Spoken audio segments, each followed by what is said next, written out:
meat fruit is from our restaurant that we created in London, in the Mandarin Oriental Hotel. And it's basically, it looks like a mandarin.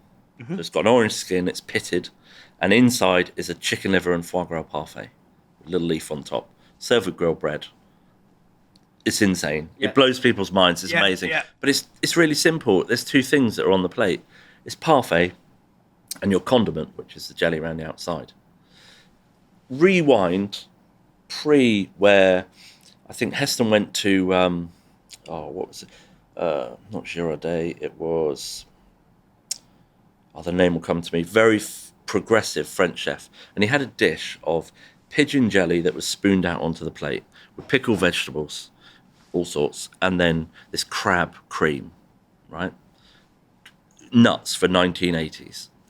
And he took that as inspiration to create a dish where it was a little cup, and it had pea puree on the bottom, a pigeon consommé with langoustine or crab cream on top, and then a little rocher, or a little oval thing, of that chicken liver parfait. So this is, an evolution of over 30 years, really, to get to that point. And then there was some TV program filming going on. There was Feast, which was the historical series. We had Little Chef going on, which I got dragged into. And they did these historical meat fruits where the Victorians loved to serve stuff that looked like something else, but it was in fact something completely misleading, but delicious at the same time. So this is the tension between taking from the old, inspired by the old, bringing it forward, but it has to taste good. Everything has to be about flavour first, which I think that is number one in my head. It's got to taste good. It's a drink, whatever it is. He said to me one day, they'd made all these different fruits, so plums and grapes and orange and blah, blah, blah. Who said this to you, Heston? Heston, yeah. But they'd made them out of like quite hard things, like rillette, that was, incredibly... So it's like confit meat and then mixed down with the fat. So it's almost like a patty that you can spread on, or a terrine that they've moulded into a round instead of, it being served as a slice. So they're quite easy to handle. He said to me one day, he's like, when we were working on the concept for dinner, he said, it'd be great to get this parfait into a meat fruit. It'd be amazing if it was mandarin, because we're going into mandarin. I was like, wow.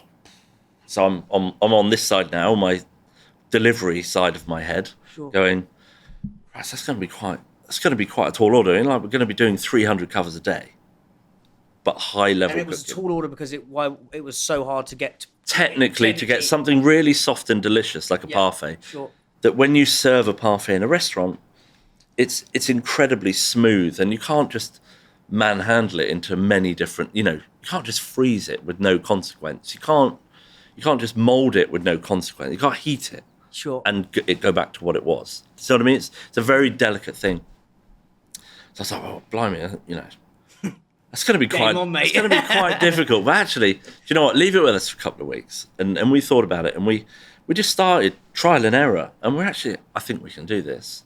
And then we ended up with the round of parfait with no detrimental effect to the texture or flavour whatsoever.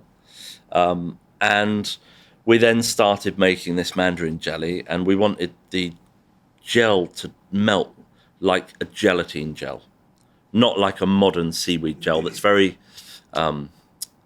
it doesn't melt in the same way. So when you put a gelatine thing in your mouth, it unravels itself and melts very slowly, and it's got a lovely texture to it. Whereas a seaweed gel is much more hard and more like a structure if you look at it under a microscope, rather than tangled up little bits of gelatine that form the gel. Yeah. And we ended up with these things that we were calling meat fruit at the time, and some were really, really shiny like this glass, and others had the holes like the mandarin. And we were like, oh, which one do we prefer? And I was like, well, it's kind of a bit irrelevant, because actually I've absolutely no idea why that one's shiny and that one's pitted.